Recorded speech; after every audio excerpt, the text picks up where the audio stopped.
بسم الله الرحمن الرحيم. بسم الله الرحمن الرحيم. الحج أشهر معلومات فمن فرض فيهن الحج فلا رفث ولا فسوق ولا جدال في الحج. صدق اللہ مولانا العظیم. عزیز طلبہ کرام، اللہ تعالیٰ سے امید کرتا ہوں کہ آپ تمام احباب خیر و عافیت سے ہوں گے. آج سبق نمبر 70 میں ہم حج افراد کی بحث کو مکمل کرتے ہیں، اور عبارت آج تھوڑی سی زیادہ ہے تو اس لیے ہم ذرا جلدی گزرنے کی کوشش کریں گے. اور انشاءاللہ آج جو جن ابحاث کو ہم بحث میں لائیں گے اور جو ہمارے آج زیر بحث ہوں گی وہ ہیں ان میں رمی جمار، یعنی شیطان کو کنکریاں مارنا. جیسے آپ نے سنا ہوگا نا کہ حاجی شیطان کو کنکریاں مار رہے ہیں مینا کے اندر. یہ حضرت ابراہیم علیہ السلام کو جو روکا تھا شیطان نے حضرت اسماعیل علیہ السلام کو ذبح کرنے سے، تو وہاں پر 3 جگہ جو تھی ان جگہ پہ آج ستون ہیں بڑے بڑے، وہاں پہ کھڑے کر دیے گئے ہیں. تو حج کے دوران حاجی اور عمرے، حج کے دوران خاص طور پر حاجی وہاں پہ جا کر ان کو کنکریاں مار رہے ہوتے ہیں اس شیطان کی ایک یعنی دیوار کی شکل میں یا ستون کی شکل میں اس کی ایک شکل بنائی، اور یہ نیت ہوتی ہے کہ یہ شیطان پر کنکریاں ماری جا رہی ہیں. تو یہ تقریباً 3 دن تک ہوتی ہیں، 10 ذو الحجہ اور اسی طریقے سے جس کو یوم نحر کہتے ہیں، پھر 11 اور 12، یہ 3 دن اس کے ہوتے ہیں اور یہ واجب ہیں. تو یہ آج ہم پڑھیں گے. تو دوسرا ہم قربانی کا پڑھیں گے کہ حج افراد کے اندر قربانی ویسے تو سنت ہے، مستحب ہے، اگر کرے نہ کرے تو اس کے اوپر کچھ بھی لازم نہیں ہے. البتہ حج قران آگے آئے گا، اس میں پھر اور جتمتوں میں واجب ہوگی. پھر حلق ہے، یعنی احرام سے نکلنے کے لیے یہ کچھ اعمال کیے جاتے ہیں. قربانی ہے، حلق ہے. تو یہ حلق کا معنی ہے کہ اپنے بالوں کو استری کے ساتھ صاف کر لینا. اگر بال نہیں ہے، گنجا ہے، تو ویسے ہی استرا پھیر دینا. یا مصنوعی بال ہیں تو پھر ان کے اوپر اگر وہ اٹھ سکتے ہیں، یعنی جدا ہو سکتے ہیں سر سے، تو پھر وہاں سے اٹھا کر پھر نیچے سر کے اوپر استرا پھیرنا ہے. اگر جدا نہیں ہو سکتے تو اسی کے اوپر ہی ایسے علامتاً جو ہے وہ یا ان کا قصر کر دیا جائے یا ان کے اوپر علامتاً جو ہے اسی طریقے سے پھیر دیا جائے. تو احرام سے نکلنے کے لیے یہ اعمال ہوں گے. اس طریقے سے طواف زیارت ہے، یہ بھی بنیادی رکن ہے حج کا، جیسے کہ وقوف عرفہ ہے تو اسی طریقے سے طواف زیارت بھی ہے. یہ آج ہم پڑھیں گے. اور اگلا ہے جی آخر میں طواف وداع، یعنی طواف وداع، یعنی آخر میں جو طواف کیا جاتا ہے رخصت ہوتے وقت، تو وہ مکہ سے باہر کے لوگوں کے لیے جو وہاں سے اب خانہ کعبہ کو چھوڑ کر نکلنے رہے ہیں، رخصت ہو رہے ہیں، تو ان کے لیے یہ طواف واجب ہوتا ہے. تو آج ہماری ڈسکس انہی 4-5 پوائنٹ کے اوپر ہوگی. عبارت آج یہاں سے ہے، ہم نے مزدلفہ تک وقوف مزدلفہ تک ہماری بات ہو گئی تھی، اور آج ہم پڑھتے ہیں وقوف مزدلفہ کے بعد، یعنی 9 ذو الحجہ یوم عرفہ تک کے جتنے اعمال ہوتے ہیں وہ ہم نے مکمل کر لیے تھے، اور 10 ذو الحجہ کی صبح تک کے اعمال وہ مکمل ہو گئے تھے جس میں حاجی مزدلفہ کے اندر وقوف مزدلفہ کر رہا ہوتا ہے. اس کے بعد چونکہ مزدلفہ کا وقوف مکمل ہو جائے گا تو طلوع شمس سے پہلے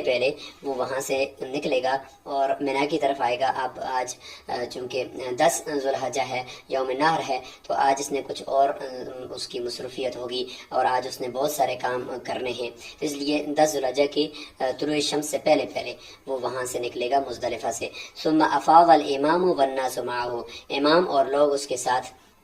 وہ وہاں سے کوچ کریں گے، نکلیں گے قبل طلوع الشمس، مزدلفہ سے سورج طلوع ہونے سے پہلے حتی یأتوا منا، یہاں تک کہ وہ منا پہنچ جائیں گے. فیبتدئ بجمرۃ العقبہ، پھر جمرہ عقبہ، یعنی جمرہ کہتے ہیں وہی شیطان کو جہاں پہ کنکریاں ماری جاتی ہیں، تو وہ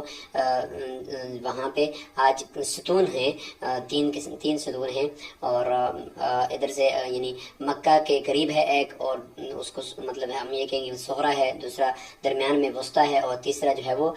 اس کو کبرا بھی کہتے ہیں اور عقبہ بھی کہتے ہیں. عقبہ کا معنی وہ بالکل پیچھے ہے چونکہ، تو اس لیے اس کو عقبہ کہہ رہے ہوتے ہیں. تو یہ تینوں جمرات کی تصویریں ہیں کہ یہ دیکھیں، یہ جمرہ عقبہ ہے اور یہ پیچھے کی جانب ہے اور اس کو جمرہ عقبہ کہتے ہیں، اور اس طرف یہ مکہ ہے، اور یہ تینوں جمرات کی کا نقشہ آپ یہاں پہ ملاحظہ کر سکتے ہیں۔ اسی طریقے سے یہاں پہ بھی دیکھیں، یہ جمرہ صغرا، وسطیٰ اور کبریٰ، کبریٰ جو بالکل پیچھے ہے، بڑا ہے، اور اس کو جمرہ عقبہ بھی کہتے ہیں۔ تو اس طریقے سے اس کو یہ کنکریاں مار رہے ہوتے ہیں، اور یہ تینوں کی تصویر یہاں پہ آپ دیکھ سکتے ہیں، یہ تینوں کی ہے یہاں پہ۔ تو یہ ہے جی جو رمی جمرات یہاں پہ ہوتی ہے، لیکن 10 ذو الحجہ کو صرف بڑے کی ہوگی، جمرہ عقبہ کی ہوگی، باقی کی نہیں ہوگی۔ اس لیے فرمایا کہ فَيَبْتَدِئُ بِجَمْرَةِ الْعَقَبَةِ، یعنی جمرہ عقبہ جو تھا وہ بالکل پیچھے اور بڑا جمرہ کبریٰ جیسے تھا، اس کو صرف آج کنکریاں مارنی ہے اور جا کر اسی سے ہی ابتدا کرنی ہے مینا میں پہنچ کر 10 ذو الحجہ یوم نحر کے دن۔ تو کنکریاں مارنے کا پورا جو عمل ہے وہ بھی بتایا جا رہا ہے۔ فَيَرْمِيهَا مِن بَطْنِ الْوَادِي، لہذا وادی کے درمیان سے وہ اس ستون کے اوپر کنکریاں مارے گا،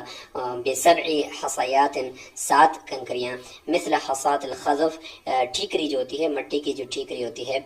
اس کی طرح، یعنی اس کی کنکریوں کی طرح، جس طریقے سے خشک مٹی ہوتی ہے یا مٹی کے برتن سے ٹوٹ جائے تو اس کی جو کنکری بنتی ہے، اس طرح کی چھوٹی چھوٹی کنکریاں ہوں، یعنی جو چیز زمین کے جنس سے ہو، چاہے وہ پتھر ہو یا یہ ہے کہ وہ مٹی سے بنی ہوئی ٹھیکری ہو یا اس طرح کی کوئی چیز جو زمین کے جنس سے، لہٰذا لکڑی کو نہیں مار سکتے، ہیرے جواہرات یا کوئی ایسی چیزیں جو ہیں ان کو نہیں مار سکتے جو زمین کی جنس سے نہ ہو۔ اور دوسرا یہ کہ ہیرے جواہرات میں سے بعض اگر لوگ پھینکیں گے بھی تو اس میں تو شیطان کی تعظیم ہے، اس میں تو شیطان کی اہانت یا تذلیل تو نہیں ہے کہ اس کے اوپر ہیرے پھینکے جا رہے ہیں، اس لیے پتھر ہو یا زمین کے جنس کی کوئی چیز، ڈیلا وغیرہ، یہ پھینکا جا سکتا ہے۔ ہاتھ کے ساتھ پھینکنا ہے، غلیل وغیرہ کے ساتھ نہیں پھینکنا، اور یہ ہے کہ یہ 10 ذو الحجہ کو صرف ایک ہی جمرہ کو یہ رمی کرنی ہے۔ وَيُكَبِّرُ مَعَ كُلِّ حَصَاةٍ، ہر ایک کنکری کے ساتھ وہ تکبیر کہے گا، اللہ اکبر کہے گا، وَلَا يَقِفُ عِنْدَهَا، اور یہ جمرہ عقبہ کی جب 7 کنکریاں یہ پوری کر دے گا تو پھر اس کے بعد ٹھہرے گا نہیں، کیونکہ اصول یہ ہے کہ جس جمرہ کے بعد، یعنی جس رمی کے بعد دوسری رمی ہو تو پھر پہلے کے پاس ٹھہرنا ہے، دعا کرنی ہے، استغفار کرنا ہے، اس کے بعد پھر دوسری کی رمی کرنی ہے۔ اگر صرف ایک ہی کی رمی کر رہا ہے تو اس کے بعد رمی ہے نہیں ہے تو پھر وہ جو ایک جس جمرہ کی رمی کر رہا ہے اس کے پاس ٹھہرنا نہیں ہے، فوراً وہاں سے دور ہو جانا ہے۔ وَيَقْطَعُ التَّلْبِيَةَ مَعَ أَوَّلِ حَصَاةٍ، یہاں پہ 10 ذو الحجہ کو جو جمرہ عقبہ کی رمی کرے گا مزدلفہ سے آتے ہی، تو اس دن جو پہلی کنکری پھینکے گا جمرہ عقبہ کے اوپر تو اسی وقت ہی تلبیہ کو ختم کر دے گا، یعنی بس اب تلبیہ اس نے نہیں پڑھنا، یہاں تک تلبیہ اس کا وہ مکمل ہو گیا ہے۔ اچھا، یہ کام آج اس نے کر دیا کہ سب سے پہلے جمرہ عقبہ کی رمی کر دی۔ اس کے بعد ثم یذبح ان احبہ، یہ چونکہ حج افراد کی بحث چل رہی ہے تو لہٰذا فرمایا کہ وہ قربانی کرے اگر وہ محبوب سمجھے، یعنی پسند کرے، مستحب ہے اس کے لیے، اگر اس کے پاس گنجائش ہو تو وہ کر لے، نہیں ہے تو کوئی بھی حرج نہیں ہے، کیونکہ حج افراد میں قربانی واجب نہیں ہوتی۔ دوسرا عمل ہو جائے گا آج کے دن، اور تیسرا عمل آج کے دن یہ ہے کہ ثم یحلق، پھر اپنے بالوں کے اوپر اس طرح پھیرے گا، حلق کرے گا، او یقصر، یا یہ ہے کہ قصر کرے گا، یعنی انگلی کے برابر، انگلی کے یعنی جو پورا ہے اس کے برابر اس نے تمام سر کے بالوں کو اتنا لے لینا ہے، یہ کہ نہیں ہے کہ بس چند بالوں کو لے لیا اور اس نے کاٹ دیا، نہیں، بلکہ پورے سر کے بالوں کو ایک انگلی کی بقدر اس نے کاٹ دیا، تو یہ قصر ہوگا۔ افضل یہی ہے کہ حلق ہی کرے، تو اس سے اس کا حلق والا جو واجب ہے وہ پورا، یعنی حلق والے جو وہ اس کا ذمہ داری تھی وہ مکمل ہو گئی ہے۔ والحلق افضل، اس لیے فرمایا کہ اس طرح پھیرنا یہ زیادہ افضل ہے۔ وقد حل له كل شيء، جب یہ کام اس نے کر دیے، رمی جمرہ عقبہ کی اور اس کے بعد قربانی، اس کے بعد حلق یا قصر، جب یہ کر لیا تو اس کے لیے ہر چیز حلال ہو گئی ہے۔ اب اس نے خوشبو بھی لگا سکتا ہے، باقی ساری چیزیں بھی کر سکتا ہے، شکار کر سکتا ہے، سب کچھ، لیکن الا النساء، عورتیں ابھی تک حلال اس کے لیے نہیں ہوئی، کیونکہ ابھی حج کا ایک بنیادی اور اہم رکن جو حج طواف زیارت ہوتا ہے وہ ابھی تک باقی ہے۔ ثم یاتی مکہ من یومہ، پھر چونکہ یوم نحر 10 ذوالحجہ ہے، یہ کام اس نے دن کو کیے، مصروف رہا مینا کے اندر، اور احرام اس کا اتر گیا لیکن عورتیں ابھی تک اس کے لیے حلال نہیں ہوئی، تو اسی دن سے فرمایا کہ اسی دن سے وہ مکہ آ جائے، ذالکہ اسی دن آ جائے، زیادہ بہتر ہے کہ اسی دن آئے، او من الغد یا 11 ذوالحجہ کو آئے دوسرے دن، او من بعد الغد یا اس کے بعد یعنی 12 ذوالحجہ کو آئے۔ ان 3 دنوں کے اندر اندر اس نے طواف زیارت جو بنیادی اہم رکن ایک اور ہے وقوف عرفہ کے بعد حج کا، اس کو کرنا ہے انہی دنوں میں۔ اس سے مؤخر کرے گا تو دم لازم آئے گا۔ فیطوف بالبیت طواف الزیارتی، یہ ہے جی کہ انہی دنوں میں آ کر، ان 3 دنوں میں 10 11 12 میں سے کسی ایک میں آ کر طواف زیارت کرے گا بیت اللہ کا، 7 اشواط 7 چکر، ان میں سے 4 چکر چونکہ ولیطوف بالبیت العتیق قرآن مجید میں باقاعدہ حکم ہے، تو اس وجہ سے یہ طواف زیارت واجب فرض ہوا۔ اس میں 4 چکر جو ہیں وہ تو بالکل فرض ہیں، باقی 3 چکر جو ہیں وہ چونکہ حدیث سے اور نبی علیہ السلام نے وہ 7 چکر پورے کیے تھے، اس لیے باقی 3 واجب ہوں گے، لیکن بہرحال یہ طواف زیارت فرض ہے۔ فَإِن كَانَ فَسَعَى بَيْنَ الصَّفَا وَالْمَرْوَةِ، اگر اس نے پہلے آتے ہوئے طواف قدوم جو اس نے کیا تھا تو وہ سنت، اس کے بعد اگر اس نے سعی صفا اور مروہ کے درمیان اس نے کر دی تھی، عقیبہ طواف القدوم، طواف قدوم کے بعد اگر اس نے کر لی تھی، تو یاد رکھیں کہ سعی جو ہوتی ہے وہ حج کے اندر یا عمرے کے اندر وہ ایک ہی مرتبہ ہوتی ہے، سعی بار بار نہیں ہوتی، لہٰذا جب اس نے ایک مرتبہ طواف قدوم کے بعد کی ہے، اب دوبارہ اس نے نہیں کرنی۔ جب نہیں کرنی تو پھر یہاں پر یاد رکھیں کہ کچھ احکامات چونکہ سعی کے اوپر منحصر تھے، یعنی جس طواف کے بعد سعی ہوتی ہے اس طواف کے اندر رمل بھی ہوتا ہے، یعنی تھوڑا اکڑ اکڑ کر چلنا، کانوں کو ہلا ہلا کر چلنا چند چکروں کے اندر، اور پھر باقی کے اندر ترتیب سے چلنا۔ تو جب وہ چیزیں سعی کے ساتھ ریلیٹڈ تھی، تو جب سعی نہیں ہے طواف کے بعد تو لہٰذا رمل بھی نہیں ہوگا اس طواف کے اندر، لہٰذا طواف زیارت تو کرے گا لیکن لم یرمل فی ھذا الطواف، لیکن اس طواف کے اندر رمل نہیں کرے گا، یعنی اکڑ اکڑ کر جو پہلے 3 چکر کم از کم یا 4 چکر ان میں جو رمل اس نے کرنا ہوتا ہے تو وہ ابھی یہاں پہ نہیں کرے گا۔ تو پہلے 3 چکر ہی ہوتے ہیں جس میں رمل کرنا پڑتا ہے، لیکن وہ اس طواف میں جس کے بعد سعی ہوتی ہے، لیکن اس میں سے سعی نہیں ہے لہٰذا اس میں رمل نہیں کرے گا۔ ولا سعی علیہ، لہٰذا اس کے اوپر دوبارہ ابھی سعی بھی اس کے اوپر لازم نہیں ہے۔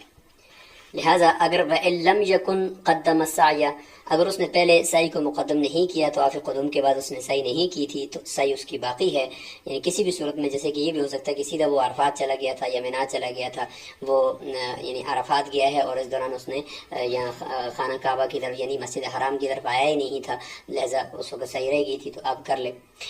تو جب سعی کرے گا اس طواف زیارت کے بعد تو لہٰذا چونکہ اس طواف کے بعد سعی آ گئی ہے، لہٰذا اس طواف میں پھر رمل بھی ہوگا، رمل فی ھذا الطواف، تو اس طواف میں وہ 3 چکروں کے اندر رمل بھی کرے گا۔ وَيَسْعَى بَعْدَهُ، لہٰذا اس کے بعد سعی بھی کرے گا، عَلَى مَا قَدَّمْنَاهُ، اسی طریقے پر جس طریقے کو ہم نے پہلے مقدم کر دیا ہے شروع میں۔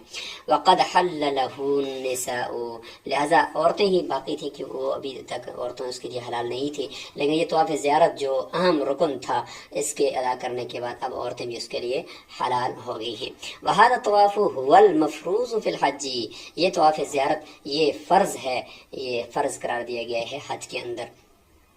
وَيُكْرَهُ تَأْخِيرُهُ عَنْ هَذِهِ الْأَيَّامِ، 10 11 12 ذو الحجہ یہ جو ایام نحر ہوتے ہیں ان سے مؤخر کرنا یہ مکروہ ہے۔ فَإِنْ أَخَّرَهُ، اگر اس نے مؤخر کر دیا عنها ان 3 دنوں سے، لَزِمَهُ دَمٌ عند ابی حنیفہ رحمہ اللہ، راجح قول کے مطابق امام ابو حنیفہ رحمہ اللہ کے نزدیک اس پر دم لازم ہوگا۔ وقال صاحبین فرماتے ہیں لا شیء علیہ، اس کے اوپر کچھ چیز بھی لازم نہیں ہوگی۔ بہرحال امام صاحب کا قول راجح ہے کہ دم لازم ہوگا۔ ثم يعود الى منى، جب یہ کام اس نے کر دیا ہے، آج اگر فرض کریں وہ 10 ذوالحجہ کو ہی آ گیا تھا، یعنی عید کے دن ہی آ گیا تھا 10 ذوالحجہ کو، اور اس نے آ کر یہ طواف زیارت بھی کر لیا، تو اسی دن ہی واپس لوٹ جائے، پھر دوبارہ مینا کی طرف، جو کہ طواف زیارت کے لیے آیا تھا، اور اب واپس مینا کی طرف لوٹ جائے۔ فیقیم بها، وہاں پہ پھر مقیم ہو جائے، اقامت اختیار کرے، سکونت اختیار کرے اگلے 2-3 دن۔ فاذا زالت الشمس من اليوم الثاني من ایام النحر، لہٰذا 11 ذوالحجہ جو دوسرا دن ہے ایام نحر کا، اس کا سورج جب زوال ہو جائے، یعنی نصف النہار کے بعد دن کے اندر جو سورج ڈھل جاتا ہے، یہ وقت جب ہو جائے، مثال کے طور پر زور کا وقت داخل ہو جائے، تو پھر رما الجمار الثلاثہ، تو باقی تینوں جو جمرات ہیں شیطان ہیں ان کو کنکریاں وہ مارے گا۔ یہ 11ویں ذو الحجہ ہے جس میں رمی جمار کا وقت بتا دیا کہ زوال کا وقت ہے، زور کا وقت جب داخل ہوگا اس وقت کرنا ہے، اس سے پہلے اگر رمی جمار کر دی تو 11 ذو الحجہ کو 12 ذو الحجہ کو تو اس کی یہ رمی شمار نہیں ہوگی، اس نے دوبارہ کرنی ہوگی۔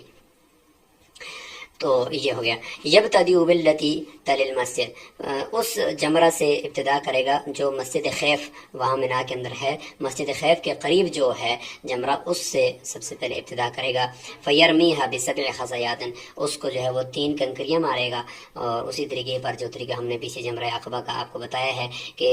شہادت کی انگلی اور انگوٹھے سے پکڑ کر اس نے کنکری کو پھینکنا ہے، اگر اس ستون پہ لگ گئی پھر بھی ٹھیک ہے، نہ لگی لیکن اس کے قریب جو ارد گرد جو حلقہ بنایا ہوا ہے سیمٹی اس کے اندر جا کر گر گئی تو پھر بھی ٹھیک ہے۔ یاد رکھیں کنکری وہیں سے نہیں اٹھانی منا سے جہاں جمرات کو رمی کی جاتی ہے، بلکہ ادھر سے آتے ہوئے مزدلفہ سے لے کر آئے یا وہاں پہ دے رہے ہوتے ہیں لوگ وہاں سے لے لیجئے، نیچے سے نہیں اٹھانی، کیونکہ یہ مشہور ہے کہ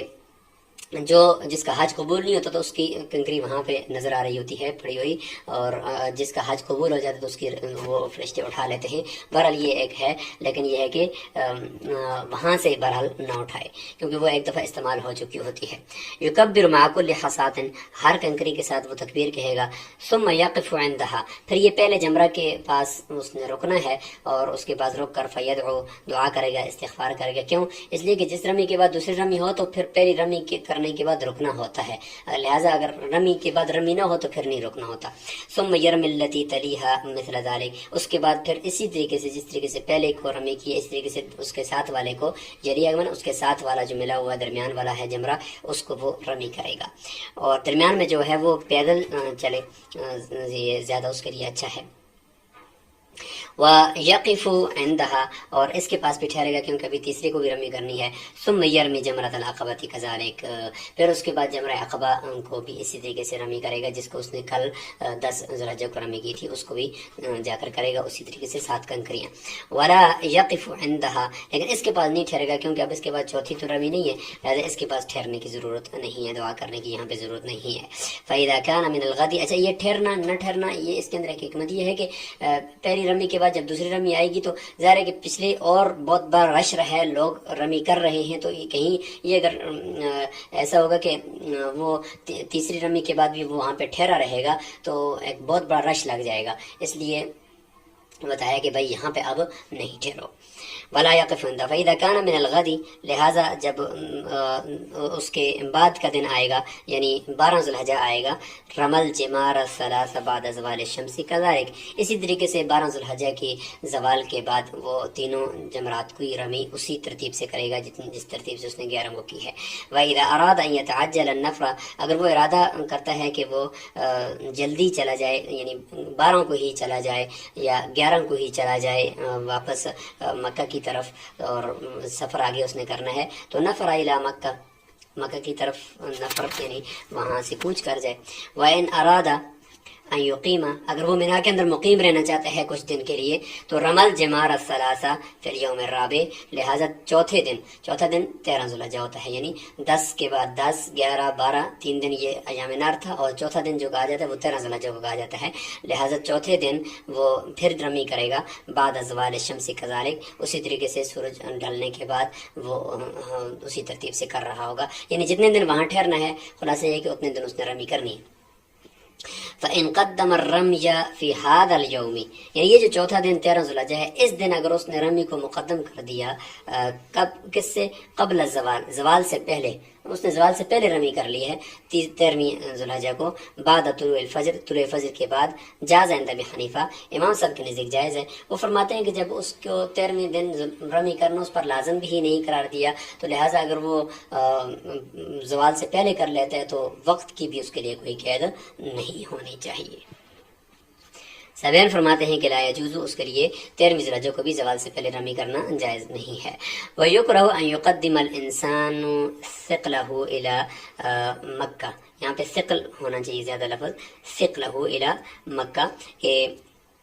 مکروہ ہے کہ انسان اپنے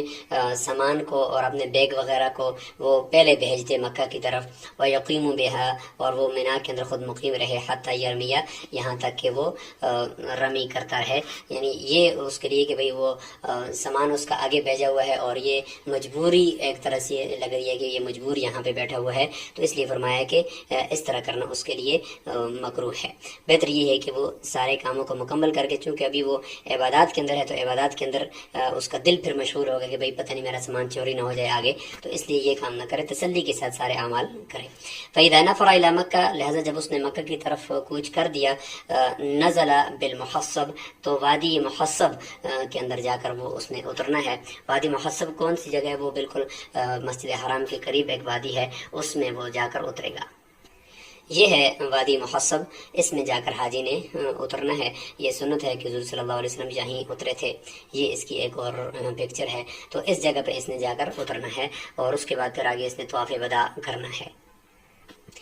ثم طاف بالبیت 7 اشواط لا يرمل فيها، پھر یہ طواف وداع یا طواف صدر اس کو کہا جاتا ہے کہ یہ 7 چکر ان کے ساتھ طواف کرے گا، ان میں رمل نہیں کرے گا. وہذا طواف الصدر، یہ طواف صدر ہے. کیونکہ ابھی خانہ کعبہ سے اور مسجد حرام سے رخصت ہونے والا ہے تو اس لیے اس کا نام صدر رکھ دیا اور وداع رکھ دیا، یعنی اب رخصتی ہے. وہ واجب، یہ بھی ہے، واجب ہے مکہ کے علاوہ کے لوگوں کے لیے، الا علی اہل مکہ، سوائے اہل مکہ کے، ان کے اوپر واجب نہیں ہے کیونکہ وہ وہیں ہوتے ہیں، انہوں نے تو رخصت نہیں ہونا. رخصت ہونے والوں کے لیے جس طریقے سے وہ طواف قدوم کیا تھا، وہ تو اگرچہ وہ سنت تھا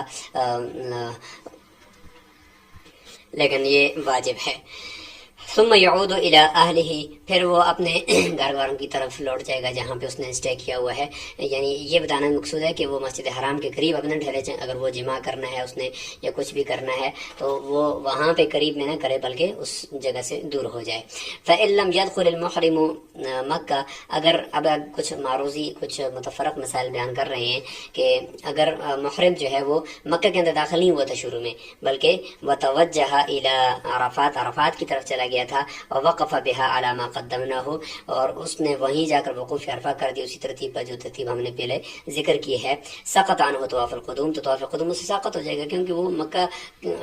کی طرف آیا ہی نہیں ہے، اس نے خانہ کعبہ کا استقبال اس نے کیا ہی نہیں ہے، تو پھر وہاں پہ طواف قدوم بھی اس پر نہیں ہے. لیکن وہ تھا سنت، اس لیے ولا شیء علیہ لترکہ، اس کے ترک کرنے کی وجہ سے اس حاجی کے اوپر کچھ بھی لازم نہیں ہوگا. ومن ادرک الوقوف بعرفہ ما بین زوال الشمس من یوم عرفہ، وقوف عرفہ اگر کسی نے پا لیا یعنی یوم عرفہ 9 ذی الحجہ کے زوال کے بعد سے لے کر الی طلوع الفجر من یوم النحر، 10 ذی الحجہ کے طلوع فجر تک درمیان میں جو زمانہ ہے، اس دوران اگر اس نے وقوف عرفہ اگر تھوڑی دیر کے لیے بھی پا لیا، وہاں سے جا کر وہ گزر گیا، تو اس کا وقوف عرفہ جو بنیادی رکن ہے حج کا وہ پایا گیا اور اس کا حج ہو جائے گا. 9 ذی الحجہ کا زوال کے بعد وقت ہے. ویسے اگر کوئی بندہ طلوع شمس کے بعد، طلوع آفتاب کے بعد اگر وہ 9 ذی الحجہ کی وہ پورا دن وہاں پہ گزارتا تو اس نے تو غروب آفتاب کے بعد مزدلفہ آ جانا ہے. لیکن اگر کوئی آدمی نہیں آ سکا تو اس نے پھر زوال کے بعد سے لے کر اس کے پاس اگلی یعنی 9 ذی الحجہ کا دن گزر کر آگے جو رات آ رہی ہے یوم نحر کی، اس میں بھی اس کے لیے اختیار ہے کہ وہ آ کر وقوف عرفہ کر لے، تھوڑی دیر کے لیے بھی کر لے، تو اس کے اوپر سے یہ ذمہ سے ساقط ہو جائے گا یہ رکن. فقط ادرک الحج، گوئے کہ اس نے حج کو پا لیا. ومن اجتاز بعرفہ، اگر کوئی حج جو عرفہ سے کسی نے تجاوز کر لیا، وہ آگے گزر گیا عرفہ سے، وہ نائم، لیکن وہ سویا ہوا تھا، گاڑی میں تھا، گاڑی میں نہیں لیکن یہ کہ کسی نے مطلب وہاں پہ وہ یہی ہم کہہ سکتے ہیں کہ گاڑی سے گزر گیا یا کسی نے اس کو اٹھایا ہوا تھا تو وہ وہاں سے ایسے گزر کر چلا گیا، وہ سویا ہوا تھا. اور مغمن علیہ، یا اس کے اوپر بے ہوشی طاری ہو گئی تھی، لیکن بشرط ہے کہ اس نے احرام ہوش کی حالت میں باندھا ہوا تھا، لیکن وہاں پہ کسی وجہ سے اس کے اوپر بے ہوشی طاری ہوگی اور وقوف عرفہ اس سے یعنی خود تو اس کو پتہ نہیں چلا لیکن وہ عرفات کے میدان سے ہو کر گزر گیا ہے. او لم یعلم، یا اس کو پتہ ہی نہیں چلا کہ انہا عرفات، کہ یہ میدان عرفات ہے اور وہ وہاں سے نکل گیا. لیکن ان سب صورتوں میں چونکہ اس نے احرام اپنی ہوش و حواس کی حالت میں باندھا تھا، لہٰذا نیت اس کی حج کی تھی اور وقوف عرفہ اس نے کرنا تھا، لیکن اب یہاں پہ غیر شعوری طور پر وہ وہاں سے گزر گیا ہے، تو فرمایا کہ اجزأہ ذالک عن الوقوف، تو یہ اس طریقے سے بھی اس کا یہ وقوف ہو جائے گا اور یہ وقوف سے کافی ہو جائے گا. والمرأة فی جمیع ذالک، عورت کے بارے میں آخر میں کچھ بتا رہے ہیں خاتمۃ الباب کے طور پر کہ عورت ان تمام افعال حج کے اندر وہ کالرجل، مرد کی طرح ہے، غیر انہا لا تکشف رأسها۔ اب کچھ فرق بتائے جا رہے ہیں عورت اور مرد کے حج میں، کہ عورت کے لیے ایک کام تو یہ ہے کہ اس نے، باقی تو ٹھیک ہے سب کچھ وہی کرے گی جو مرد کرتا ہے، لیکن یہ چند کام ہم بتاتے ہیں یہ نہیں کرنے عورت نے مرد کے مطابق، بلکہ باقی سارے کام اس نے مرد کے مطابق کرنے ہیں۔ ان میں سب سے پہلا یہ کہ سر اپنا وہ نہیں کھولے گی، لا تکشف رأسها، کہ اس کے لیے پردہ ہے، لیکن سر اس نے نہیں کھولنا، بخلاف مرد کے کہ اس کا سر کھلا رہے گا۔ وتکشف وجہها، اور وہ اپنے چہرے کو کھلا رکھے گی، اس لیے فرمایا کہ عورت کا جو احرام ہے وہ اس کے چہرے کے اندر ہے، چہرہ اس نے چھپانا نہیں ہے، البتہ ایسی وہ برقعے کے اوپر سے وہ جالی ملتی ہے کہ جو اس کے چہرے کے ساتھ نہیں ٹکراتی، لیکن آگے سے نیچے وہ گر جاتی ہے، چہرے کے بالکل دور ہٹ کر نیچے گرتی ہے، تو وہ ٹھیک ہے، وہ صحیح ہے، اس سے اس کا احرام فاسد نہیں ہوگا یا اس کے اوپر دم لازم نہیں آئے گا، یہ صحیح ہے، جیسے کہ کسی چھت کے نیچے سایہ حاصل کرنا، اس کی طرح یہ بھی ہے۔ ولا ترفع صوتها بالتلبیہ، اور تلبیہ کے ساتھ اپنے آواز کو وہ بلند نہیں کرے گی، تلبیہ اونچی اونچی آواز نہیں پڑے گی، کیونکہ عورت کی آواز کے اندر کشش ہوتی ہے، تو اس لیے کہیں فتنے کا باعث نہ بن جائے۔ ولا ترمل فی الطواف، اور طواف کے اندر وہ رمل بھی نہیں کرے گی، کہیں اس کا پردہ خراب یعنی وہ متاثر نہ ہو جائے، اس لیے وہ رمل یعنی اکڑ اکڑ کر نہیں چلے گی۔ اور اسی طریقے سے یہ بھی ہے کہ ولا تسعى بین المیلین الاخضرین، سعی کے دوران جو سبز پٹیاں ہیں ان کے درمیان جو وادی میں دوڑنا پڑتا ہے، تو وہ وہاں پہ سعی بھی دوڑے گی بھی نہیں، اور سعی کے دوران یہ دوڑ بھی نہیں لگائے گی، کہیں اس کا پردہ متاثر نہ ہو جائے۔ ولا تحلق، حلق نہیں کرے گی، یعنی اپنے سر کے اوپر اس طرح نہیں پھیرے گی، کیونکہ اس کی زینت بالکل خراب ہو جائے گی اور وہ متاثر ہو جائے گی، اس لیے حلق نہیں کرنا۔ ولیکن تقصر، لیکن قصر کرے گی کہ انگلی کے پورے کے برابر اس نے وہ اپنے سارے بالوں کو جمع کر کے آگے سے ان کو کاٹ دینا ہے، تو یہ اس کا قصر ہو جائے گا۔ تو آج ناظرین ہم نے یہ رمی جمار، قربانی، حلق، طواف زیارت، طواف وداع اور عورت اور مرد کے حج کے میں فرق، یہ ہم نے آج آپ کے سامنے رکھا ہے۔ آج کا سوال یہ ہے کہ آپ نے پورے حج افراد کا طریقہ کیا ہے، اس سوال کا جواب اپنے ذہن میں تلاش کرنا ہے کہ حج افراد مکمل جو ڈھانچہ ہم نے آپ کے سامنے رکھا ہے وہ 7 ذی الحجہ سے لے کر ابھی 13ویں ذی الحجہ تک، تو یہ اعمال کیا کیا تھے، کس ترتیب سے تھے، یہ آپ نے اپنے ذہن میں رکھنا ہے، یہ آج کا سوال ہے۔ السلام علیکم ورحمۃ اللہ وبرکاتہ۔